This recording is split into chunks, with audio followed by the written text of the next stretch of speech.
Muito bem, meus irmãos, a paz do Senhor. Hoje nós vamos começar aqui a primeira aula de Sociologia aplicada à Teologia. Já no final do nosso curso, né, de Bacharel em Teologia, hoje nós vamos falar de Sociologia, ok? E vamos à aula aqui, nós vamos começar no capítulo 1, que vai ser, essa aula 1 vai ser o capítulo de número 1, ok? Primeiro, o desafio da cosmovisão cristã na cultura contemporânea. Cosmovisão cristã. Cosmovisão, deixei aqui, acrescentei isso, tá? Não tinha no seu material. É um modo particular de perceber o mundo, geralmente tendo em conta as relações humanas, buscando entender questões filosóficas da nossa existência, concepção de visão de mundo, tudo. Então a cosmovisão cristã é a nossa visão de mundo a partir dos nossos pressupostos cristãos, tá?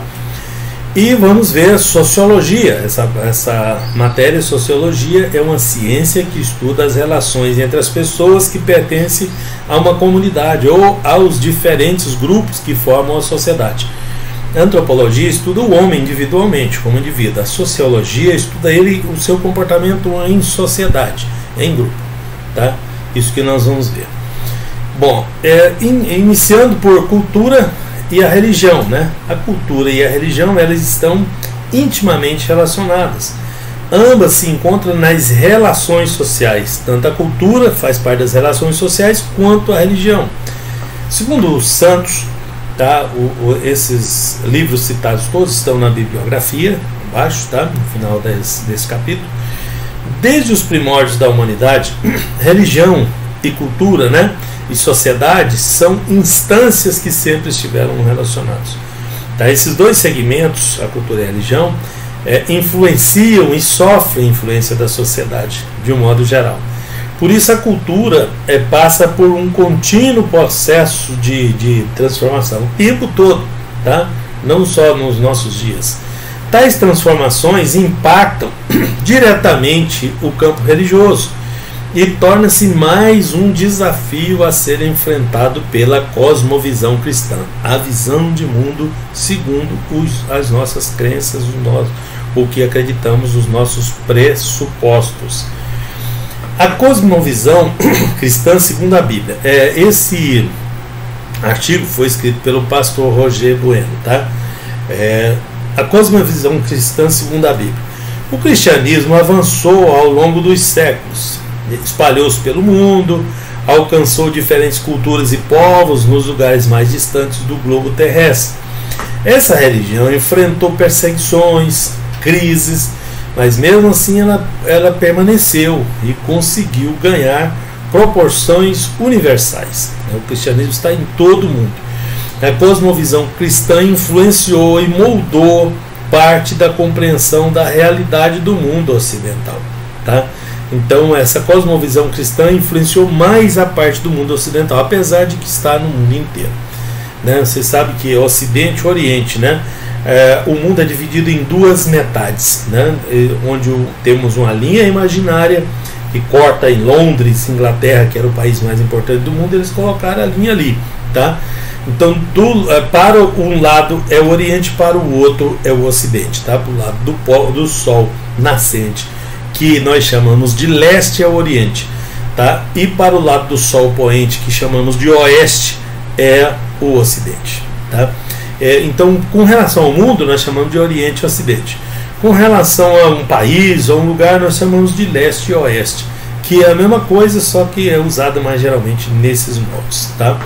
Então a cosmovisão cristã alcançou melhor a parte ocidental do que a parte oriental, tá? Inclusive a Igreja Católica se aventurou pelo lado oriental, né? A sede dela foi em Bizâncio, Constantinopla, por 1000 anos, né? Mas lá ela sucumbiu, tá? E Bizâncio, Constantinopla é no Oriente, é na Ásia, tá? O pedaço fica na Europa, é uma cidade que tem dois continentes, né? Um lado europeu e um lado asiático, tá? Mas fica bem no Oriente. Então a cosmovisão, né, visão de mundo cristã, tem como alicerce a Bíblia, tá? Que é a principal fonte para compreender, né?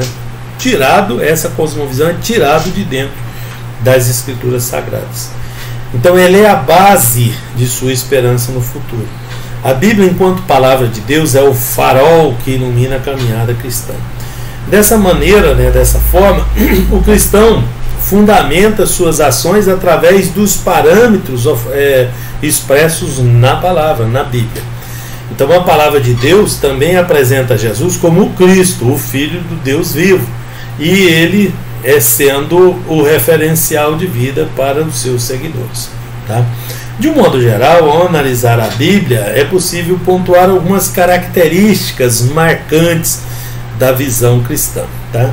Veja que eu deixo as páginas ali para vocês. Estou na página 11, vou para a página 12 agora. Isso implica a vida de renúncia, é melhor dar que receber. Isso implica em uma vida piedosa, que melhor é dar do que receber. Então, na cosmovisão cristã, é melhor dar que receber. Renunciar, segundo Ferreira, no seu livro, do latim renuntiare, tá? Então, abrir mão das próprias vontades para cumprir a vontade de Deus na terra. A renúncia faz parte da agenda cristã. Tá? Vou mostrar para vocês que é diferente da visão do mundo. Tá? A Bíblia, tanto no AT quanto no NT, aborda a respeito da renúncia. No AT, trata a renúncia como um aspecto proibitivo, tá? Ou seja, proíbe a aproximação das coisas que são rejeitadas, como a impureza, o pecado e todas as outras coisas. Já no NT, traz a mensagem de uma renúncia pessoal, opcional, voluntária, como está escrito no Evangelho de Mateus 16, 24. Tá? Então disse Jesus aos seus discípulos: se, olha aí, a conjunção condicional se alguém quiser vir após mim, renuncie-se a si mesmo, tome sobre si a sua cruz e segue-me. Então essa é a visão neotestamentária, voluntária, tá? No AT, obrigatória, proibitiva. O cristão é desafiado a renunciar à sua própria vida e seguir a Jesus. Vocês viram aqui? Então Jesus renunciou, ou seja, ele doou voluntariamente a sua própria vida em favor do outro, do próximo. Essa verdade é confirmada no Evangelho que escreveu João, capítulo 10. Tá? Por isso o Pai me ama. Esse capítulo 10, versos 17 e 18. Por isso o Pai me ama, porque dou a minha vida para tornar a tomá-la. Ninguém me tira de mim, mas eu de mim mesmo a dou. Tenho poder para dar e poder para tornar a tomá-la. Este mandamento eu recebi do meu Pai. Então ele renunciou a si mesmo para dar o exemplo, e nós também fomos ensinados por ele a fazer o mesmo. O exemplo de Cristo foi deixado como aquele que não poupou nem a si mesmo por amor à humanidade. Tá? Da mesma forma, o cristão é desafiado, tá? A renunciar à sua própria vida em favor dele. Tá? E assim fazendo, dedica-se a outras pessoas. A Bíblia traz uma visão a favor dele, Cristo. Tá? A Bíblia traz uma visão de mundo cristã pautada na doação, na entrega e não no receber. É o contrário do mundo. Tá? O cristão tem prazer em fazer o bem, por gratidão a Deus, pelo que ele é, não pelo que ele faz. Tá? Criador, o Pai amado fez, entregou o seu único filho pela humanidade pecadora, e há de fazer ainda, vai resgatar os que são justificados por Cristo no mundo. Então aqueles que Cristo justificar vai ser resgatado pelo Pai. Então ele fez e ainda fará. Tá? E é por isso que a gente faz, não por obrigação, não por outra motivação qualquer. Os evangelhos desafiam a humanidade a renunciar.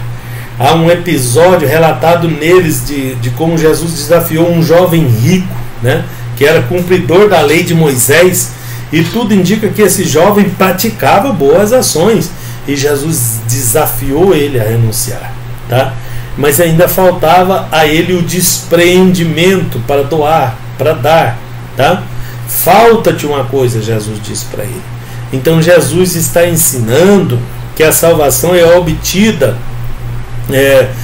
mediante a obra, mas está mostrando que precisa rejeitar essa, não está ensinando que a salvação é obtida mediante as obras, mas está mostrando que precisamos rejeitar nossa própria justiça.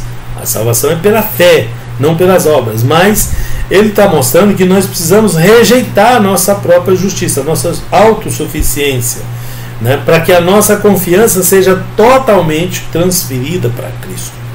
A mensagem de Cristo não é contra a pessoa de adquirir bens ou ser rico, tá? Na verdade, ali ele expressa a valorização do ser, né, em detrimento do ter, tá? E coloca os bens de consumo como elementos secundários, que pode ter, mas não pode ser a prioridade. Cristo chama ao desafio do desprendimento e retira a justiça própria como a baliza para a vida, tá? A justiça própria não pode ser o permeador da vida. Jesus mostra que é melhor depender de Deus do que confiar nos próprios talentos, né, a valorizar mais o próximo do que os bens materiais.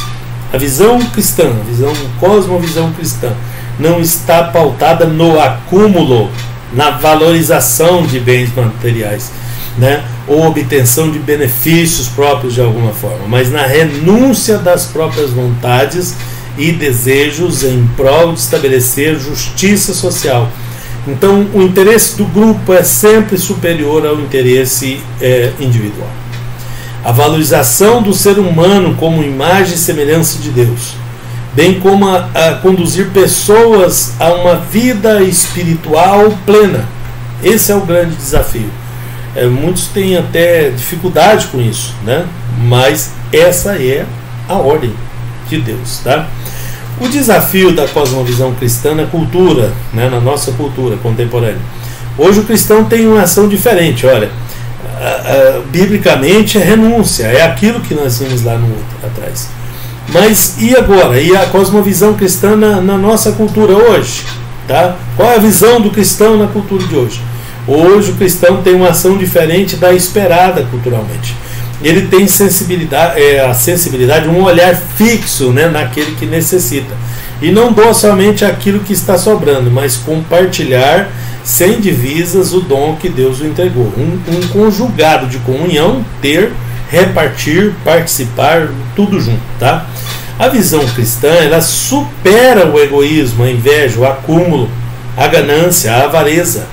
A visão cristã é ver o mundo como Cristo viu, cheio de justiça, de misericórdia, tá? E graça. Graça é favor imerecido.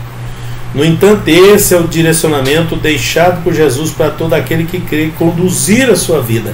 Não há outra forma de reproduzir o exemplo de Jesus e a ação dos seus discípulos que formam a maravilhosa maneira de encarar as diversas possibilidades que a vida nos oferece.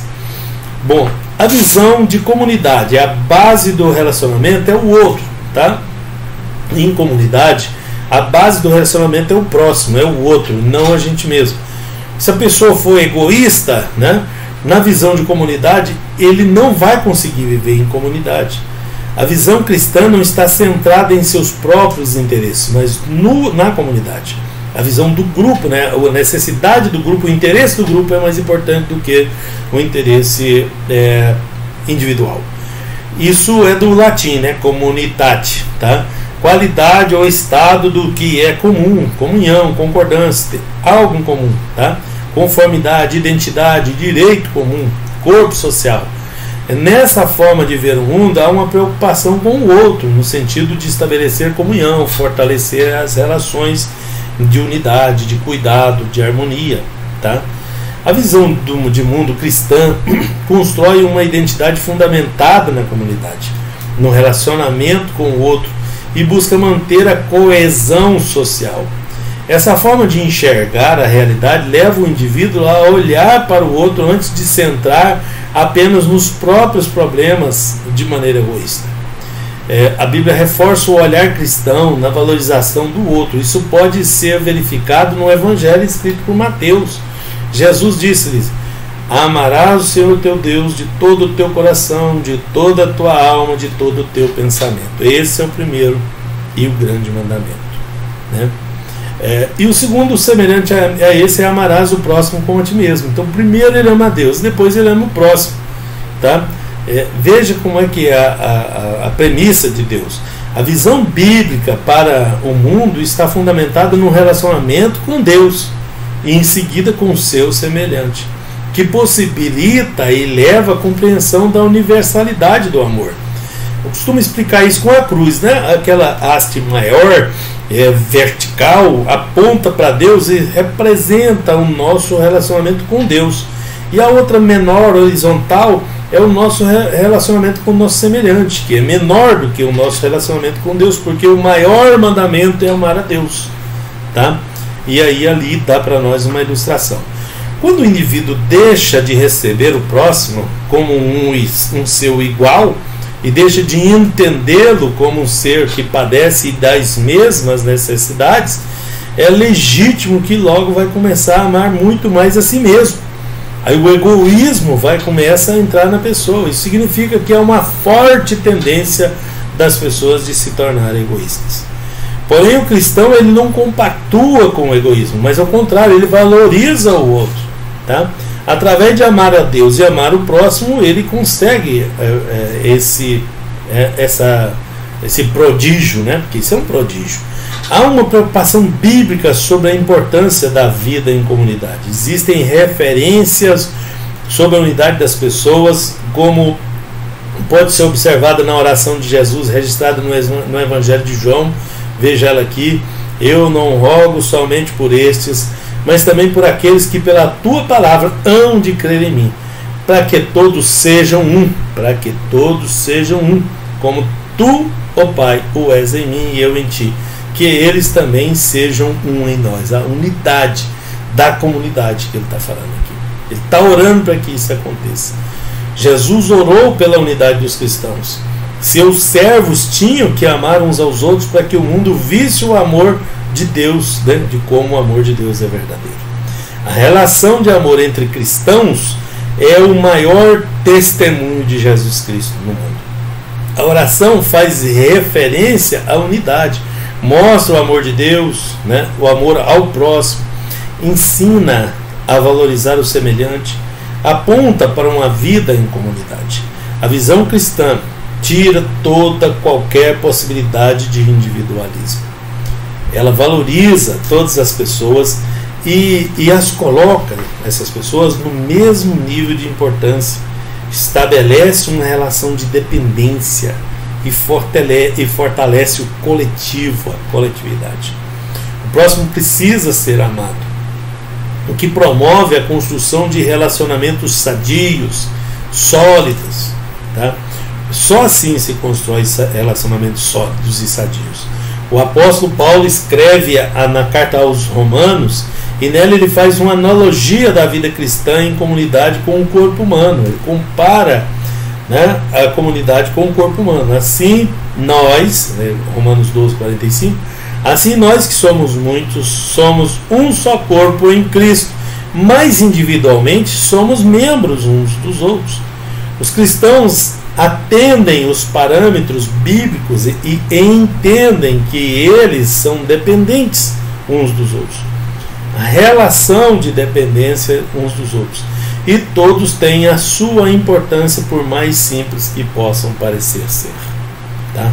Segundo Radmacher, né, esse alemão Radmacher, né, o corpo é uma imagem magnífica da unidade e da diversidade ao mesmo tempo.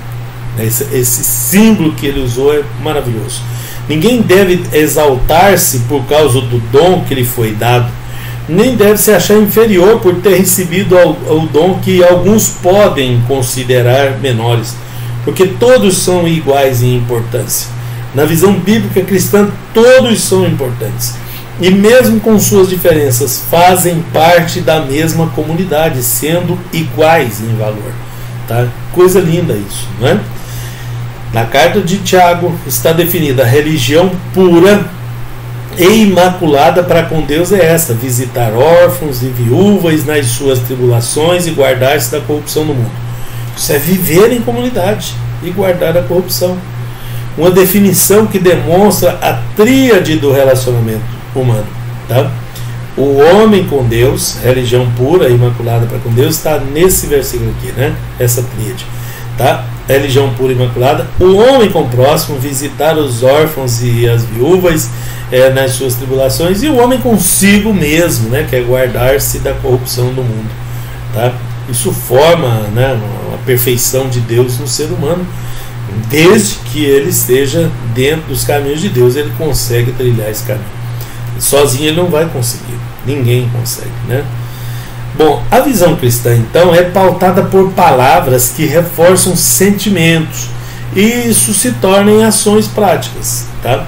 Assim ela é construída pela humildade e obediência, conforme está escrito na carta aos Filipenses, né? Vou deixar para vocês lerem aqui.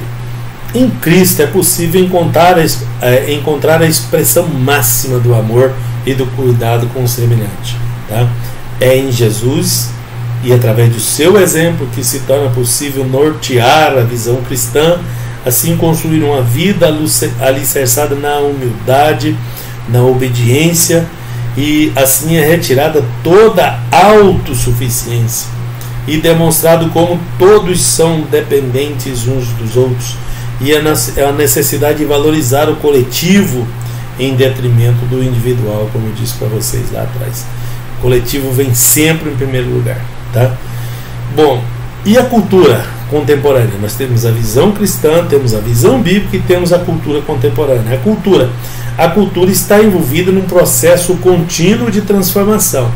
Nas últimas décadas, esse fenômeno tornou-se bem mais acentuado, né? Na pós-modernidade, acelera o processo dessa transformação, e com isso marca o encerramento da era da modernidade e inicia um novo momento histórico.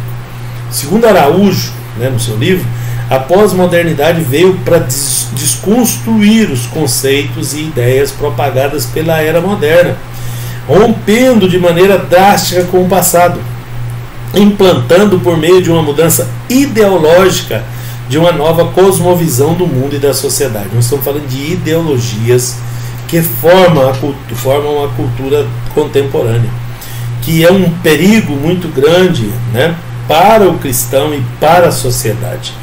A história da humanidade é marcada por constantes mudanças, mas agora elas estão mais rápidas. A cultura é provavelmente o mais amplo de todos os conceitos usados nas ciências sociais e históricas, né? E por sua natureza é o mais difícil de ser mudado. Mas ultimamente, né, com as modificações que o mundo vem sofrendo, ela está fazendo isso, a alteração cultural está acontecendo muito rápido. E o momento agora é de desconstrução de conceitos que essa cultura mesmo tinha montado lá atrás. Então a sua amplitude conceitual estende para a ação prática do cotidiano, do dia a dia. Isso sofre modificações na atualidade. É possível evitar sinais claros dessas modificações, por exemplo, nas mudanças do comportamento social, como o individualismo, né, o consumismo, a presença marcante da mídia na vida das pessoas, que não era normal. A cultura pós-moderna sofre influência dos avanços da tecnologia, tá? Outros fenômenos também, como sociais, como a globalização, tem influenciado, tá? A globalização, que saiu do papel, deixou de ser um conceito e se tornou uma realidade, e que projeta novas possibilidades. A globalização, mais do que um conceito, ela se tornou uma plataforma, uma perspectiva, um horizonte, tá, para as ciências sociais e humanas discutir a realidade pelos diferentes pontos de vista, que engloba tanto a economia, a cultura, a política, a religião e a sociedade como um todo. A mídia no meio disso, né, o afetivo, o geográfico, o demográfico, tudo isso, né? Então houve um balançado geral nisso tudo. A realidade social e as suas perspectivas mudaram e muito nos últimos anos. E hoje estamos atravessados por mudanças trazidas por essa globalização. Mudanças essas que impactam diretamente a cultura, as tradições, a religião, a família, tudo. Tá? A cultura pós-moderna embala ideologias, essas ideologias que eu previ, e distribui elas através da mídia, colocando na prateleira do mercado consumidor, que por sua vez as adquire e consome. E isso causa essas mudanças drásticas e rápidas. Essas ideologias que desconstroem as tradições existentes, como da família, da religião e coisas desse tipo, né? Segundo Moreira, uma tradição guarda memória coletiva, né, no tempo, né? E desconstruir isso aí, você destrói essa memória. A globalização altera radicalmente a percepção e a experiência da pessoa no tempo, no espaço. Um processo que conecta povos com diferentes culturas e tradições envolvidos num momento histórico, né, de mudanças nos paradigmas, que resulta em alterações culturais profundas, tá? E podem ser benéficas às vezes, mas na maior parte dos casos elas são destruidoras, tá? Porque destrói memórias culturais. A globalização cria facilidades como diminuir distâncias, popularizar meios de comunicação, que por sua vez favorece a promoção, a expansão e a internalização do espírito capitalista do cotidiano dos indivíduos. Esse capitalismo faz parte dessa globalização. Em consequência, eles lançam mão das novas formas culturais. Assim, um aspecto marcante do mundo globalizado é isso. É a presença do capitalismo tardio, tá?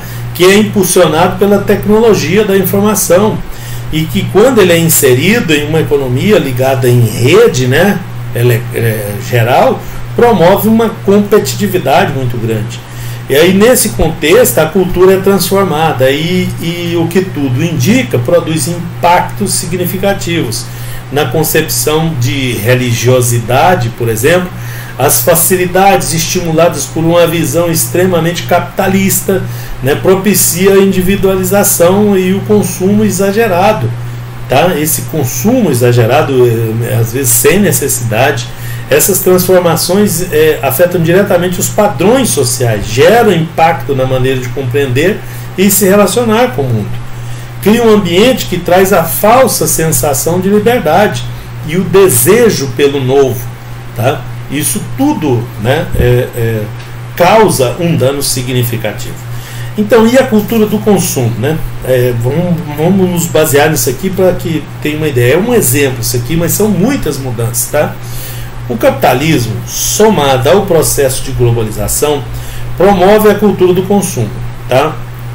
Que está entrelaçado na sociedade e força a inovação para atender demandas crescentes por novidade. Então isso aqui não serve mais porque já não é novidade. Isso aqui faz a mesma coisa disso aqui, só que isso aqui é mais moderno, é novidade. Então você joga isso aqui fora e aí você perde capital, perde trabalho, perde mão de obra, perde matéria-prima, perde, né? Então há uma perda, o consumo causa uma perda muito grande e gera demanda constante pelo novo, por coisas descartáveis, cada vez mais barato e mais descartável, porque você precisa adquirir um novo daqui a pouco, tá? E tudo é consumido e depois esvaziado de valor e rejeitado, jogado no lixo. Os lixões estão se multiplicando mundo afora. Mudança cultural geral no mundo, tá?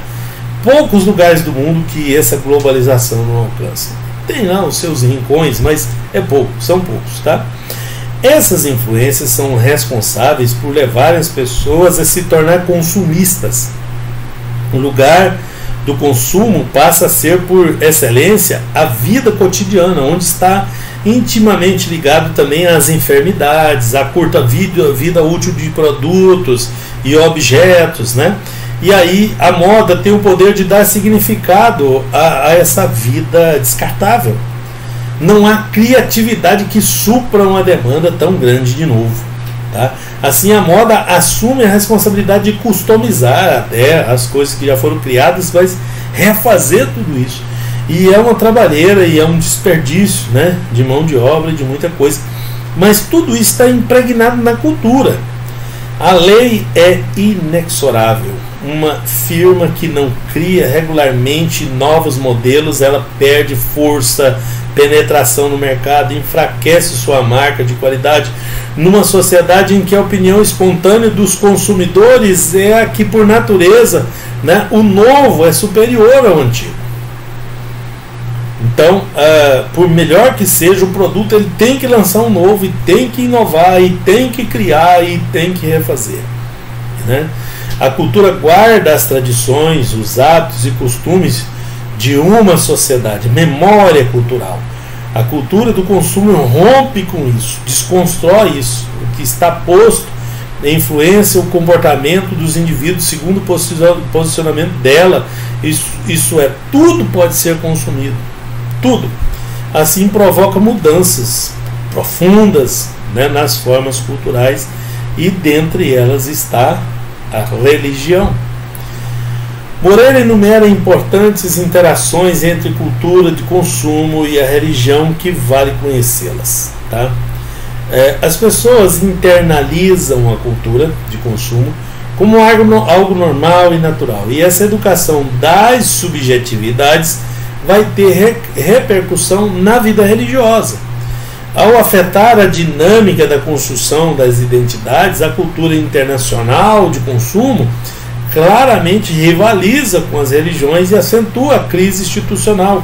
A busca pelo novo força as religiões também a se inovar, e aí perde a essência do que era, tá?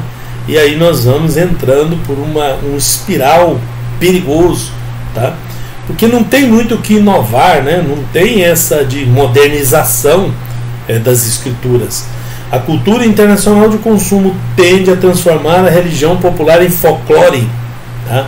Reduzindo ela a um recurso cultural administrativo, né? A religião é apenas uma performance, né, que não precisa de preceitos. Então a religião moderna, a religião do futuro, é aquela religião de performance. Cria uma igreja, moderniza, e cada dia vai modernizando as coisas ali esteticamente, né, palavra, louvores, tudo, e vai perdendo a memória cultural bíblica. É a religião sendo reduzida à estética, a espetáculo. Então, a cultura de consumo pretende formar hábitos de consumo e modelar o gosto das pessoas, que a gente está vendo claramente isso nas igrejas, né? Para instalar um modelo próprio de vida pautada pelo consumo, pela estética e pelo espetáculo. Sem experimentar, ninguém se torna consumidor. Então, dessa forma, a experimentação de produtos novos ou de novas versões dos produtos antigos se torna algo absolutamente cotidianizado. Então a religiosidade tende a ser experimentada sem constrangimentos. Daqui uns dias as igrejas vão ter que mudar. Essa igreja com esse nome já não se firma mais com o nome só. As empresas estão fazendo isso. Monta-se uma empresa, aí quando ela não está mais agradando o consumidor, aí monta-se outra empresa, aquele mesmo grupo troca o nome, inova, reforma e tudo. E imagine isso acontecendo na igreja, na liturgia, na doutrina, porque aí tem que renovar todo o sistema, tá? Isso afeta diretamente a igreja, a cultura afeta diretamente a religião, tá?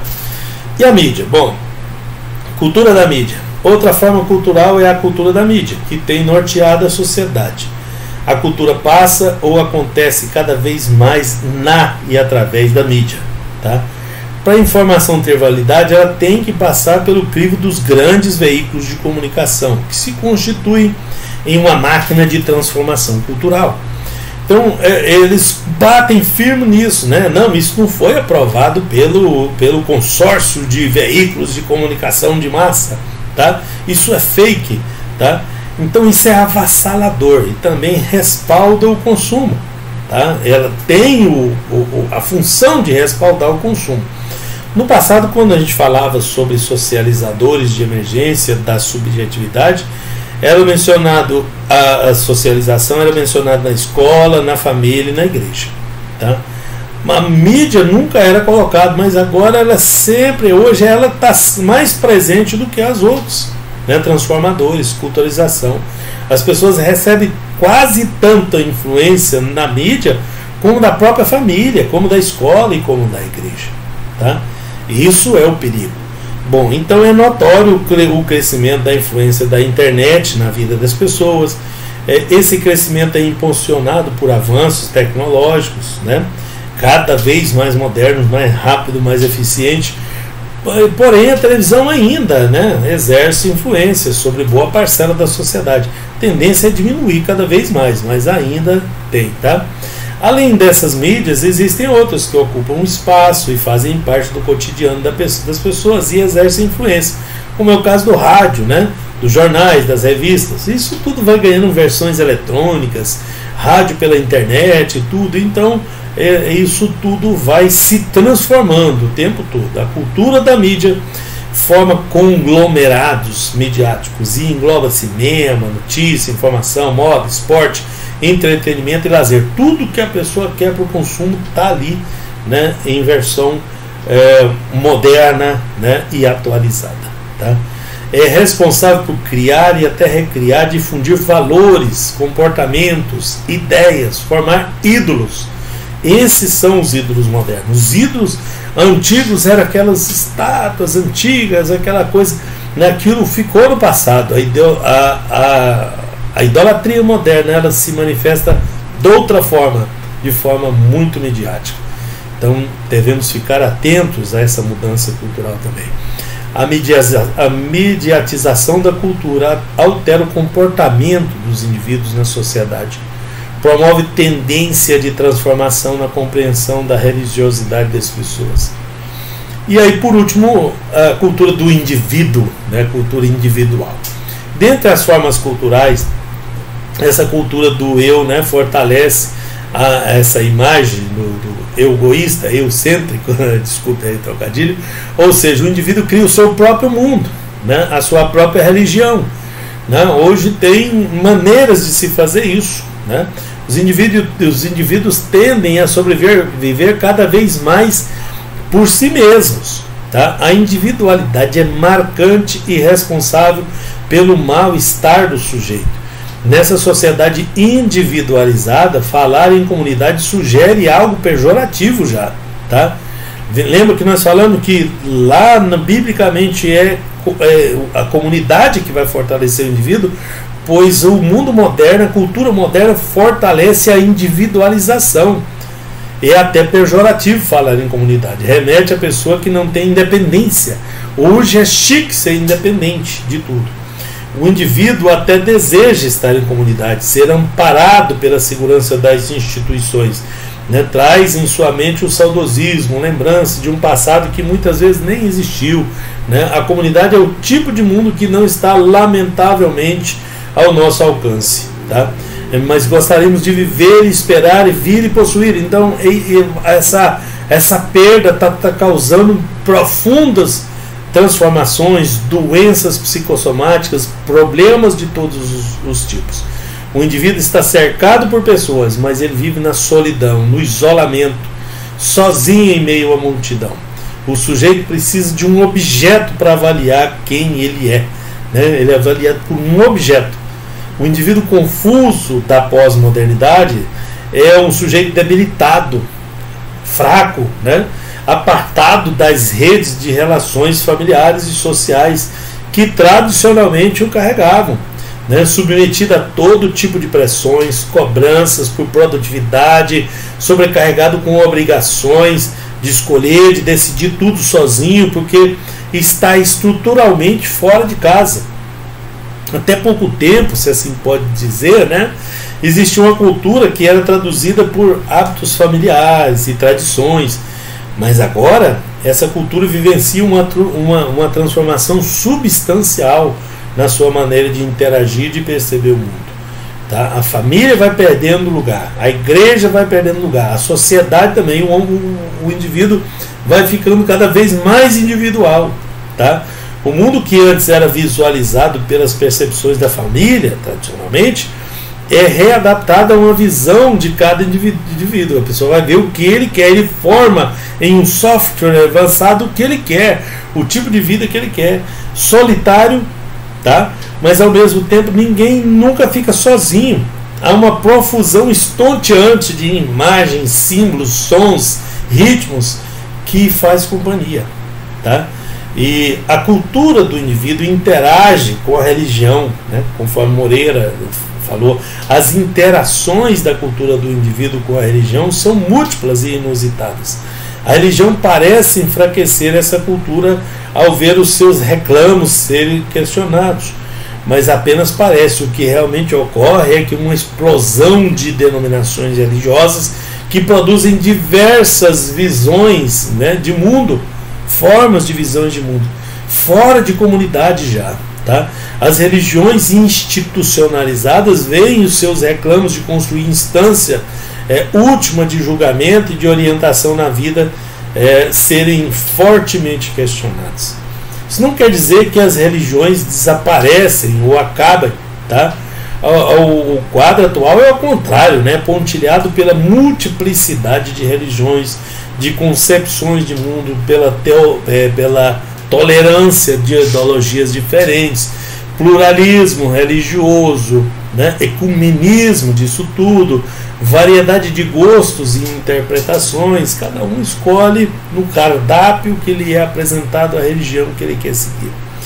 Então o mundo vai mudando, né? A cultura vai mudando o modo de pensar das pessoas. Então a cultura enfocada no indivíduo abre o espaço para uma interpretação religiosa conforme a visão de mundo da pessoa, não a cosmovisão cristã que a gente vem trabalhando aqui e vamos continuar fazendo, mostrando aí nos próximos capítulos, nas próximas aulas. Isso favorece o pluralismo religioso, onde cada pessoa pode ter ou fazer, inclusive, a sua própria religião. O indivíduo recria o mundo segundo as suas próprias orientações, e o resultado de tudo isso é uma variedade cada vez maior de denominações e de formas religiosas, já ao ponto, né, de pessoas escolherem, não vou escolher aquela religião ali porque eu me identifico melhor com aquela, porque tem um cardápio a ser seguido, que já não é mais a vontade ou a palavra de Deus ou a cultura ou a comunidade, tá? Uma adaptação de Deus com D minúsculo ao estilo e modo de vida de cada perfil de indivíduo. Pelo perfil do indivíduo, o software vai mostrar para ele qual é a religião que melhor lhe adapte. O individualismo é um fenômeno de massa que reorienta as relações e interações sociais. A cultura do indivíduo, a auto-orientação para a vida, ele mesmo se orientar. Então aí chegamos no nosso desafio, né? Qual o desafio da visão cristã na cultura atual? Grande, né? Pesado. A cultura hoje parece estabelecer uma relação de oposição à cosmovisão cristã. Lembra que a visão cristã, né, é desafiada diante de novos modelos culturais. Né? A cultura contemporânea tende a desconstruir os pressupostos da nossa cosmovisão cristã estabelecida na própria Bíblia, né, e na nossa cultura que firmou através disso, o que cria uma certa oposição entre essas formas de interpretar a vida. A cultura contemporânea se apoia no consumo, não se esqueça disso, na mídia, no individualismo. Tudo isso precisa ser combatido.